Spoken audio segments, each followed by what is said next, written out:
যেতে নাহি দেব হায় তবু চলে যেতে হয়, এই কথাটির মর্ম সবাই বুঝে না। আর যারা বোঝে তারা সবসময় কিংবদন্তি জ্ঞানী মানুষদের সম্মান করেন। ম্যানচেস্টার সিটি ফ্যানরা যেন তারই প্রতিবিম্ব। দীর্ঘ 10 বছরের খেলোয়াড়কে তারা বিদায় জানাবেন হয়তো খুব সম্মানের সহিত।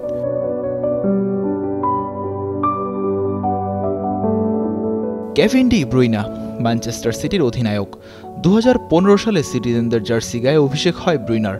এরপর থেকে একের পর এক ম্যাচে ঝলক দেখিয়ে জিতে নিয়েছেন সারা বিশ্বের দর্শকদের মন।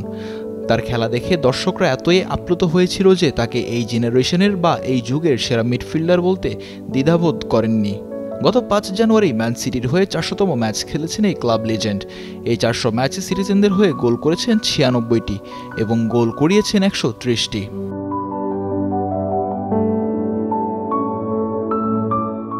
যিনি ভালো খেলেন তিনি নাকি ক্লাবের অধিনায়ক হন। ডি ব্রুইনা তার প্রমাণ দেখিয়েছেন, অধিনায়কত্ব করছেন ম্যান সিটির হয়ে। তবে এই মৌসুমের মাঝের দিক থেকে ম্যান সিটির যে বাজে সময় কাটছে তাতে বোধহয় সব দায়ভার নিজের কাঁধে নিয়েই ম্যান সিটিকে বিদায় বললেন ব্রুইনা। তার ফেসবুকের ভেরিফাইড পেজে একটি পোস্ট করেন ব্রুইনা। সেই পোস্টেই তিনি বিদায়ী সম্ভাষণ দেন।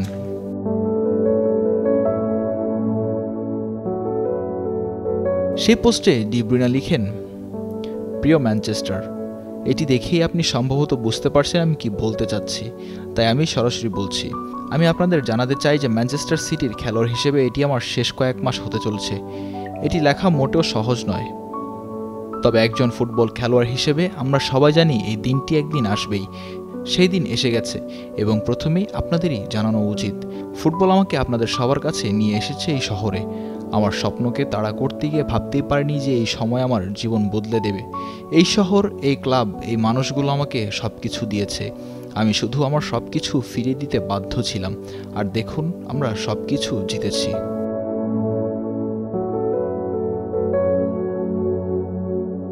ব্রুইনা আরও যোগ করেন, আমরা চাই বা না চাই বিদায় বলার সময় এসে গেছে।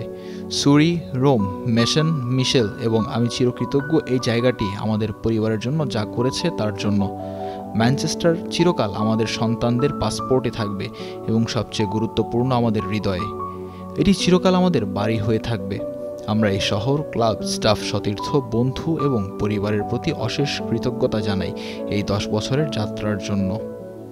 প্রতিটি গল্পের শেষ আছে, কিন্তু এটি ছিল নিঃসন্দেহে সেরা অধ্যায়। চলুন একসঙ্গে এই শেষ মুহূর্তগুলো উপভোগ করি। অশেষ ভালোবাসা।